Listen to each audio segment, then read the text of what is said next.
രാഷ്ട്രീയത്തിന്റെ ചരിത്ര വഴികളിൽ 5.5 പതിറ്റാണ്ടോളം കിങ് മേക്കർ പദവിയിലിരുന്ന് ഭരണചക്രങ്ങൾ തിരിച്ചൊരു പ്രസ്ഥാനം. കർഷകന്റെയും സാധാരണക്കാരന്റെയും ശബ്ദമായി കോട്ടയത്ത് നിന്ന് പടർന്നു പന്തലിച്ച കേരള കോൺഗ്രസ് എം ഇന്ന് അതിന്റെ ചരിത്രത്തിലെ ഏറ്റവും വലിയ അഗ്നിപരീക്ഷയാണ് നേരിടുന്നത്.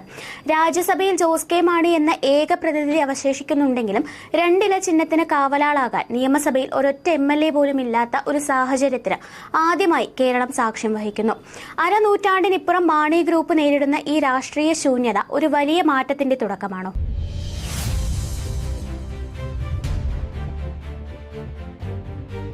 1979 കേരള കോൺഗ്രസിലുണ്ടായ പിളർപ്പിനെ തുടർന്ന് KM മാണിയുടെ നേതൃത്വത്തിലാണ് കേരള കോൺഗ്രസ് എം രൂപീകൃതമായത്.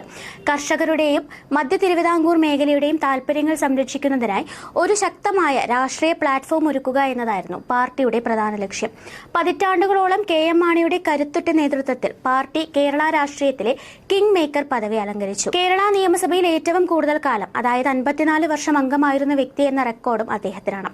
ഏറ്റവും അധികം തവണ 13 തവണ ബജറ്റ് അവതരിപ്പിച്ച ധനമന്ത്രി എന്ന റെക്കോർഡും KM മാണിക്കാണ്. പാർട്ടിയുടെ തുടക്കം മുതൽ KM മാണിയും PJ ജോസഫും തമ്മിലുണ്ടായ നേതൃതർക്കങ്ങൾ പലതവണ പിളർപ്പുകളിലേക്കും ലയനങ്ങൾക്കും കാരണമായിട്ടുണ്ട്. 2019 KM മാണിയുടെ നിര്യാണത്തിനു ശേഷം പാർട്ടി ചെയർമാൻ സ്ഥാനത്തെ ചൊല്ലി PJ ജോസഫും ജോസ് കെ മാണിയും തമ്മിൽ തർക്കം രൂക്ഷമായി. ഈ തർക്കം നിയമപോരാട്ടങ്ങളിൽ കലാശിക്കുകയും ഒടുവിൽ ജോസ് കെ മാണി വിഭാഗത്തിന് ഔദ്യോഗികമായി കേരള കോൺഗ്രസ് എം എന്ന പേരും 2 ഇല ചിഹ്നവും ലഭിക്കുകയും ചെയ്തു. കോട്ടയം ജില്ലാ പഞ്ചായത്ത് പ്രസിഡന്റ് സ്ഥാനം സംബന്ധിച്ച് കോൺഗ്രസുമായി ഉണ്ടായ തർക്കത്തിൽ കോൺഗ്രസ് അനുകൂല നിലപാടെടുത്തതോടെയാണ് ജോസ് കെ മാണി വിഭാഗം പുറത്താവുന്നത്. ശേഷം LDFന്റെ ഭാഗമായി.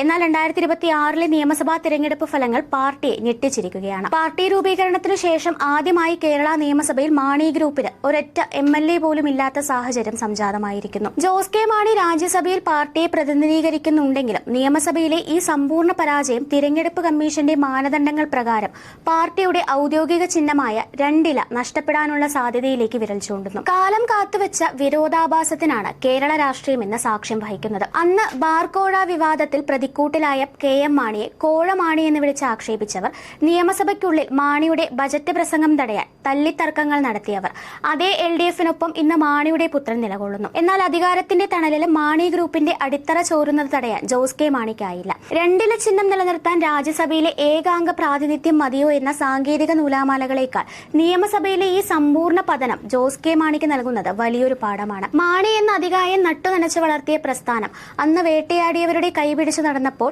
സത്വം നഷ്ടമായോ എന്ന ചോദ്യം ഇപ്പോൾ പ്രസക്തമാകുന്നു. ഈ വലിയ രാഷ്ട്രീയ അനാഥത്വത്തിൽ നിന്ന് പ്രസ്ഥാനത്തെ വീണ്ടും ഉയർത്തെഴുന്നേൽപ്പിക്കാൻ ജോസ് കെ മാണിക്ക് സാധിക്കുമോ, അതോ ചരിത്രത്തിന്റെ ചവറ്റുകുട്ടയിലേക്ക് ഈ പ്രസ്ഥാനം മറയുമോ? കേരളം ഉറ്റുനോക്കുന്നത് മാണി ഗ്രൂപ്പിന്റെ ഈ ജീവൻ മരണ പോരാട്ടത്തിലേക്കാണ്. News desk, India mirror.